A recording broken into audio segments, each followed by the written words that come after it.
Now for syncing, you do have to have Mac OS 10.5.8 or Windows XP Service Pack 3 and iTunes 9 in order for your iPad to be able to connect. Those are the minimum system requirements for you to be able to connect for that first time. After that, you can download songs, movies, apps. You don't have to connect to a computer again ever, as far as I know. But you do have to do it at least that first time.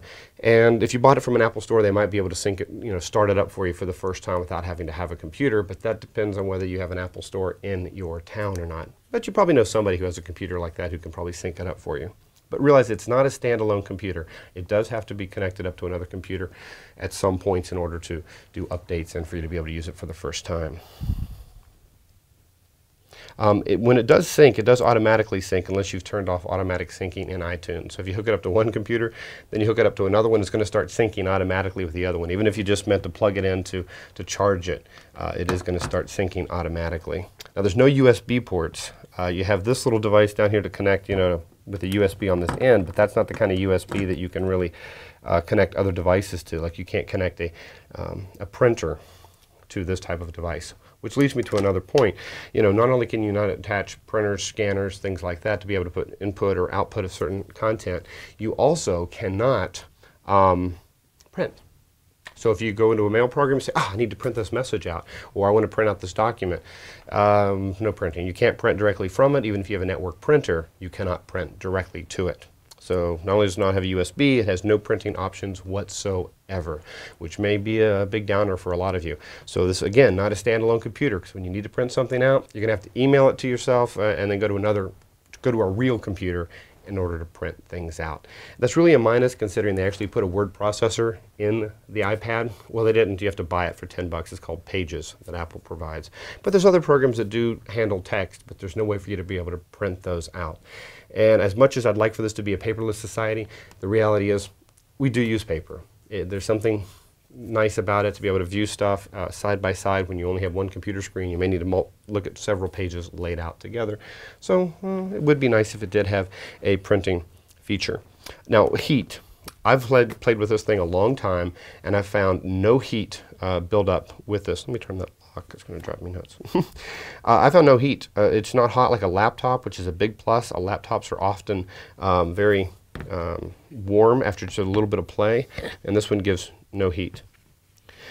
Now, if you want to output this, let's say you download a high-def movie and you say, well, I'd really rather output this to my TV set. It's not going to output in HD. It's only going to output in standard definition for TV. So, outputting, there is a little VGA adapter and a video out adapter that you can get to plug in here, but it's not very functional. As well, if you wanted to use this as a teaching device and you wanted to plug it up to a VGA out and then plug it up to a projector in a classroom, it will show things if you buy the Keynote presenter, like PowerPoint application.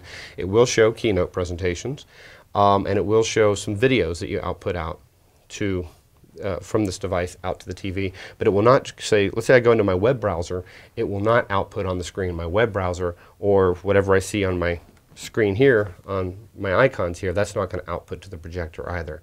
So it's only functional in limited ways for you to be able to output to a projector. And oftentimes when I do a presentation, I do click on a link and I want to take people to a web page, and I'm not going to be able to show them. I'm going to then have to go to a real computer in order to be able to do that. You're going to keep hearing me say this, a real computer, because this isn't a real computer. It's a mobile device, but it's not a full-fledged computer. You can't do a lot of the things that you've been able to do with computers since the 70s, including printing, well, changing fonts is limited as well. When you try to do an email message, you can't change your fonts on this device. There's no way to do that.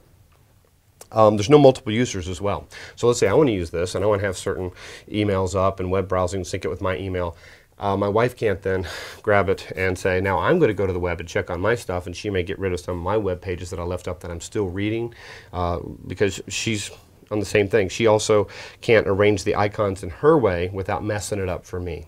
So this is really a one-person device. This is not meant for multiple people. Okay?